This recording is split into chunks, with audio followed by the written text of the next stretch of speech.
샬롬. 오늘 말씀지기 권석찬 간사입니다. TV에서 가끔 예능 프로그램을 보다 보면 이런 게임이 있습니다. 물이나 밀가루가 든 풍선에 바람이 계속해서 들어가고 퀴즈를 돌아가면서 풀다가 풍선이 터질 때 퀴즈를 풀고 있는 사람이 벌칙을 당하는 게임입니다.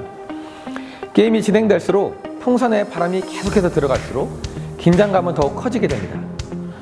이제 풍선이 거의 터질 때쯤이 되면 모든 사람이 긴장하고 풍선이 터질 것을 두려워합니다. 오늘 아모스 8장이야말로 아마도 풍선이 거의 터지기 일보 직전에 긴장된 상태가 아닌가 생각됩니다. 그 긴장감을 가지고 오늘 말씀을 함께 봅시다.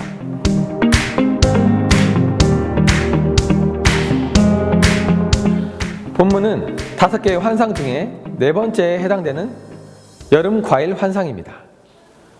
여름 과일과 끝이 이르렀다는 표현은 하나님의 심판의 때가 오고 있고 동시에 이스라엘은 거의 한계점에 다다랐다는 것을 의미하는 언어유희적 표현입니다. 그리고 3절에 나오는 궁전의 노래라는 표현은 NASB에서는 궁궐의 노래로, ESV에서는 성전의 노래로 번역합니다.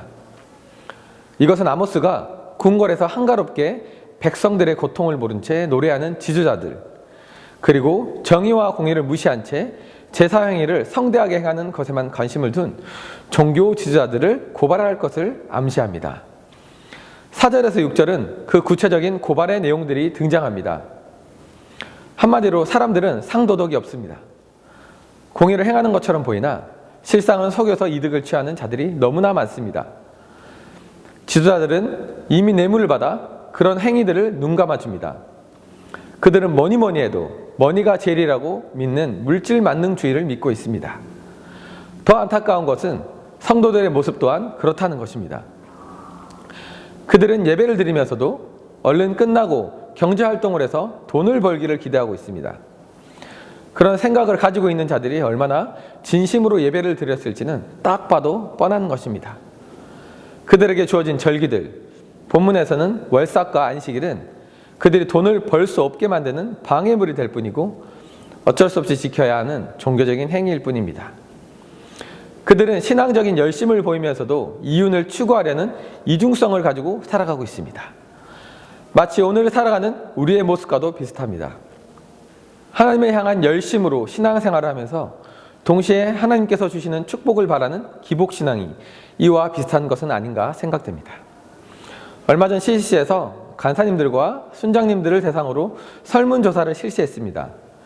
가장 놀랐던 것은 순장들이 CCC 활동을 하는 가장 중요한 이유 1위가 신앙의 성장을 위해서라는 것입니다.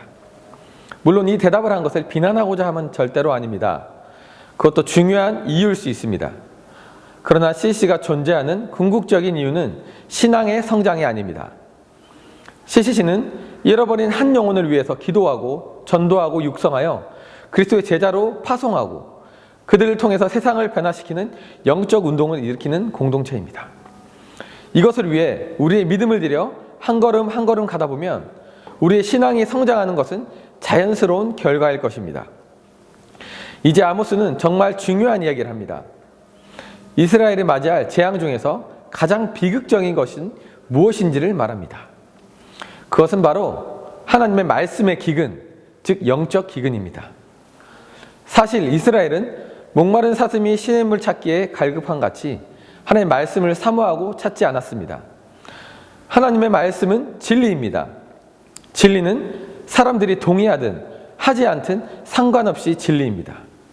그리고 이 진리는 북이스라엘 사람들에게만 말하는 것이 아니라 오늘을 살아가고 있는 바로 나에게 말씀하고 있는 진리입니다. 그 당시 사람들은 하나님의 말씀을 들을 기회가 많았습니다. 오늘 우리의 말로 멋진 교회와 목회자들, 수많은 모임이 있었습니다. 그러나 그들은 자신들이 듣고 싶은 말씀만 들으려고 했기 때문에 실제로 하나님의 말씀은 이스라엘 가운데 존재하지 않았던 것입니다. 하나님의 말씀이 없다는 것은 하나님의 부재를 말합니다. 그럼에도 불구하고 그들은 끊임없이 하나님의 방법이 아닌 자신들의 방법으로 종교적인 열심을 드러내는 위선자의 삶을 살아갔습니다. 오늘 본문은 이스라엘이 벼랑 끝에 서 있는 것 같아 보이고 터지기 일보 직전의 풍선과 같아 보입니다. 그들은 전혀 회개할 모습이 보이지 않습니다. 하나님은 의도적으로 죄에서 돌아서지 않는 자들과의 단절을 주저없이 선언하십니다. 하나님과의 관계가 끊어지는 것은 가장 큰 불행입니다. 하나님과의 관계가 끊어지는 것은 생명이 아닌 죽음의 길이기 때문입니다. 우리의 생명은 하나님과 하나님의 말씀에 있습니다. 혹시나 종교적인 열심과 같은 나의 방법으로 하나님을 찾으려고 하지는 않았는지 돌아봅시다. 상하고 통회하는 마음으로 하나님을 구하며 말씀 가운데 살아가는지 돌아봅시다. 우리의 삶이 영적 기근이 아닌 영적 풍성함을 경험하는 오늘 하루가 되기를 기도합니다.